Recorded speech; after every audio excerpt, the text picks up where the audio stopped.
ಬಹುಭಾಷಾ ನಟಿ, ಅದರಲ್ಲೂ ತಮಿಳುನಾಡಿನಲ್ಲೆಲ್ಲ ಕನ್ನಡದ ಅರಗಿಣಿ ಅಂತಾನೆ ಹೆಸರುವಾಸಿಯಾಗಿದ್ದಂಥವರು ಬಿ ಸರೋಜಾ ದೇವಿ ಅವರು.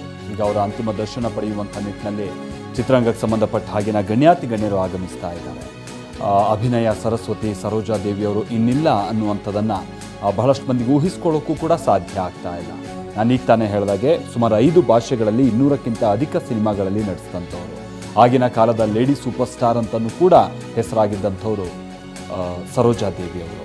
87 ವರ್ಷ ಪ್ರಾಯದ ಸರೋಜಾ ದೇವಿಯವರು ಬೇರೆ ಬೇರೆ ತರನಾದಂಥ ಅನಾರೋಗ್ಯ ಸಮಸ್ಯೆಯಿಂದ ಬಳಲ್ತಾ ಇದ್ದರು. ಅವರು ಮೃತಪಟ್ಟಿದ್ದಾರೆ. ಬೆಂಗಳೂರಿನ ಮಲ್ಲೇಶ್ವರಂ ನಿವಾಸದಲ್ಲಿ ಅವರು ಕೊನೆ ಉಸಿರೆಳೆದಿದ್ದು, ಸದ್ಯ ಅಲ್ಲೇ ಅವರ ಪಾರ್ಥಿವ ಶರೀರದ ಅಂತಿಮ ದರ್ಶನಕ್ಕೆ ವ್ಯವಸ್ಥೆಯನ್ನು ಕೂಡ ಮಾಡಲಾಗಿದೆ.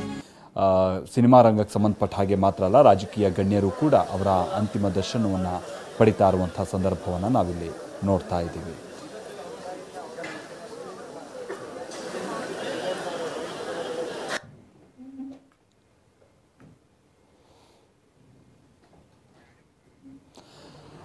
ಆಮೇಲೆ ಭಾಳ ಇತ್ತೀಚೆಗೂ ಕೂಡ ನಾವು ಗಮನಿಸೋದಾದರೆ ಈ ಸಿನಿಮಾಗೆ ಸಂಬಂಧಪಟ್ಟ ಹಾಗಿನ ನಟನೆಗೆ ಸಂಬಂಧಪಟ್ಟ ಹಾಗೆ ಭಾಳ ಅವರು ಆ್ಯಕ್ಟಿವ್ ಆಗಿರಲಿಲ್ಲ ಅಂತ ಅಂದರೂ ಕೂಡ ಚಲನಚಿತ್ರೋದ್ಯಮಕ್ಕೆ ಸಂಬಂಧಪಟ್ಟ ಹಾಗಿನ ಏನೇ ಕಾರ್ಯಕ್ರಮಗಳಿರಲಿ, ಅದಾದ ನಂತರದಲ್ಲಿ ಪ್ರಕಾಶ್ ರೈ ಅವರು ಮಾತನಾಡ್ತಾರೆ. ಬನ್ನಿ ಕೇಳೋಣ.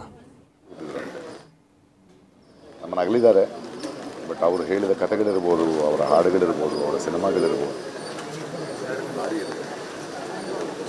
ಇರಲಿ ಅಂತ ಕೇಳ್ಕೊಳ್ತಾ.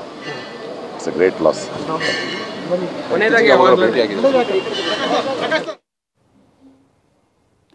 ಪ್ರಕಾಶ್ ರೈ ಅವರು ಸರೋಜಾ ದೇವಿ ಅವರನ್ನು ನೆನಪಿಸ್ಕೊಳ್ತಾ ಇದ್ದಂಥದ್ದನ್ನು ನಾವು ನೋಡ್ತಾ ಇದ್ವಿ.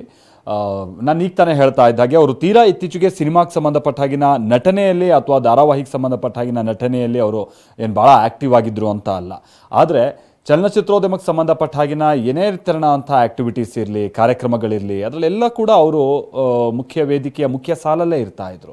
ಅಂದರೆ ಈಗಲೂ ಕೂಡ ಅವರಿಗೆ ಸಿನಿಮಾಗೆ ಸಂಬಂಧಪಟ್ಟ ಹಾಗಿನ ಅವಿನಾಭಾವ ನಂಟಿತ್ತಲ್ಲ, ಅದನ್ನು ಅವ್ರ ಮನೇಲಿ ಕೂತು ಕಳೆದುಕೊಳ್ಳುವಂಥ ನಿಟ್ಟಿನಲ್ಲಿ ಇಷ್ಟ ಇಲ್ಲದಿದ್ದಂಥವ್ರು. ಮಾಲಾಶ್ರೀ ಅವರು ಮಾತನಾಡಿದ್ದಾರೆ. ಬನ್ನಿ ಕೇಳೋಣ. Beautiful women. ನಾನು ತುಂಬ ದೊಡ್ಡ ಫ್ಯಾನ್ ಅವ್ರದ್ದು.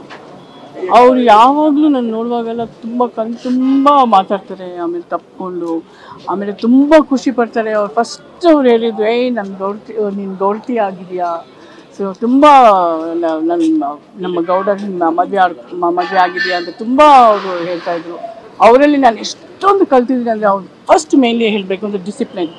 She is very discipline. ಆಮೇಲೆ ಹಾಸ್ಪಿಟಾಲಿಟಿ, ಆ ಒಂದು ಮರ್ಯಾದೆ, ಆ ಒಂದು ಎಲ್ಲರನ್ನೂ ಪ್ರೀತಿ ಮಾಡೋದು, ಪ್ರತಿಯೊಬ್ಬರ ಹತ್ರನೂ ಅಷ್ಟು ಚೆನ್ನಾಗಿ ಮಾತಾಡ್ತಾರೆ, ಅಷ್ಟು ಹೃದಯದಿಂದ ಹಾರ್ಟ್ಫುಲ್ಲಾಗಿ ಮಾತಾಡ್ತಾರೆ. ಆಮೇಲೆ ಅಡ್ವೈಸ್ ಕೊಡ್ತಾರೆ, ವಿಶ್ ಮಾಡ್ತಾರೆ, ಎಲ್ಲ ತುಂಬ ಕನ್ಸರ್ನ್ ಮಾಡ್ತಾರೆ. ಆಮೇಲೆ ಲೊಕೇಶನ್ ಬಂದರು ಅವ್ರು ಜೊತೆಲೇ ಇದ್ಕೊಂಡು ಹಿಂಗಿರಬೇಕು, ಹಂಗಿರಬೇಕು, ಹಿಂಗೆ ಮಾಡಬೇಕು, ಹಿಂಗಿರಬೇಕು ಲೈಫಲ್ಲಿ, ಫೈನಾನ್ಷಿಯಲಿ ಅಡ್ವೈಸ್ ಕೊಡ್ತಾರೆ. ಆಮೇಲೆ ಸೋ ಮಚ್ ಈಸ್ ಒಂದು